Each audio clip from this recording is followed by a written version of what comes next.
Welcome to my channel Quran translation hub. اس video میں آپ کو سورۃ النبا کے دوسرے رکوع کا مکمل ترجمہ بتانا چاہوں گی، جس میں جنت کی نعمتوں کا ذکر کیا گیا ہے۔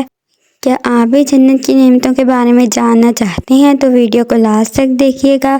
اینڈ جنت میں سب سے خاص جو نعمت ہے وہ کون سی ہوگی، کمنٹ سیکشن میں لازمی بتائیے گا۔ اگر آپ کو میری ویڈیو اچھی لگے تو ویڈیو کو like, comment and share and subscribe لازمی کریے گا اور اپنا فیڈ بیک لازمی دیجیے گا۔ Thank you. باللہ من الشیطان الرجیم، پناہ مانگتی ہوں میں اللہ کی شیطان مردود سے۔ بسم اللہ الرحمن الرحیم، شروع اللہ کے پاک نام سے جو بڑا مہربان نہایت رحم والا ہے۔ سورۃ النبا۔ ان للمتقین مفازا، بے شک ڈر والوں کے لیے کامیابی کی جگہ ہے۔ حدائق واعنابا، باغات اور انگور ہیں۔ وکواعب اترابا، اور اٹھتے جوبن والیاں جو ایک عمر کی ہیں۔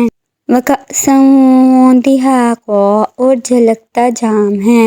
لا یسمعون فیہا لغوا ولا کذابا، وہ جنت میں نہ کوئی بیہودہ بات سنیں گے اور نہ ایک دوسرے کو جھٹلانا۔ جزاء من ربک عطاء حسابا، یہ بدلہ ہے تمہارے رب کی طرف سے نہایت کافی عطا۔ رب السماوات والارض وما بینہما الرحمن لا یملکون منہ خطابا، وہ جو آسمانوں اور زمین اور جو کچھ ان کے درمیان ہے سب کا رب ہے، نہایت رحم فرمانے والا ہے، لوگ اس سے بات کرنے کا اختیار نہ رکھیں گے۔ یوم یقوم الروح والملائکۃ صفا لا یتکلمون الا من اذن لہ الرحمن وقال صوابا، جس دن جبرائیل علیہ السلام اور سب فرشتے صفیں بنائے کھڑے ہوں گے، کوئی نہ بول سکے گا مگر وہی جسے رحمان نے اجازت دی ہو اور اس نے ٹھیک بات کہی ہو۔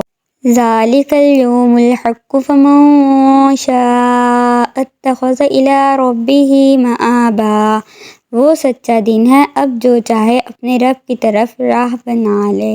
انا انذرناکم عذابا قریبا یوم ينظر المرء ما قدمت یداہ ویقول الکافر یا لیتنی کنت ترابا، بے شک ہم تمہیں ایک قریب آئے ہوئے عذاب سے ڈرا چکے، جس دن آدمی وہ دیکھے گا جو اس کے ہاتھوں نے آگے بھیجا، اور کافر کہے گا اے کاش کہ میں کسی طرح مٹی ہو جاتا۔